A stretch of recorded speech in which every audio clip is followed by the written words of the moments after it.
என் அன்பு செல்லுமே, உனக்கு எதிரிகள் அதிகமாக இருக்கிறார்கள் என்றால் நீ வீரமாக இருக்கிறாய் என்று அர்த்தம்.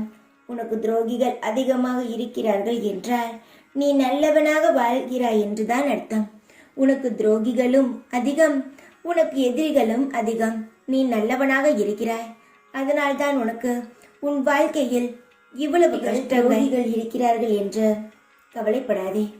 எதிரிகளோ துரோகிகளோ உன் வாழ்க்கையில் ஒன்றும் செய்ய முடியாது. அவரவர்கள் பொறாமைப்படலாமே தவிர உன் வாழ்க்கையை அழிக்கக்கூடிய சக்தியானது அவர்களிடம் கிடையாது.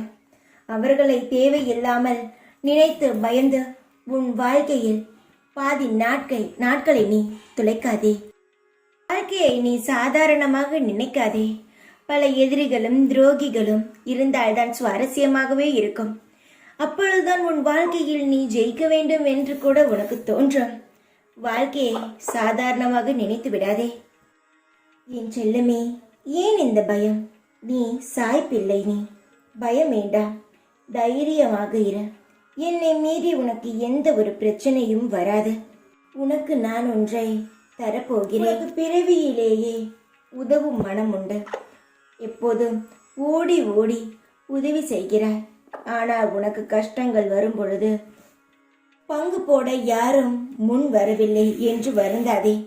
உன் சாய் இருக்கிறேன். உனக்கு துணையாக உன்னை எப்பொழுதுமே கஷ்டப்பட விடமாட்டேன். என் கண்ணில் வைத்து நான் உன்னை பாதுகாக்கிறேன் என்பதை மறந்து விடாதே. சந்தோஷமாக நீ வாழ்வாய். என் பரிபூர்ண ஆசீர்வாதங்கள் எப்பொழுதுமே உனக்கு உண்டு. யாரும் இல்லை என்று சோர்ந்து போய்விடாதே. உனக்காக நான் இருக்கிறேன். தைரியமாக இரு. எப்பொழுதும் உன் கூடவே இருப்பேன் நான். ஓம் சாய்ராம்.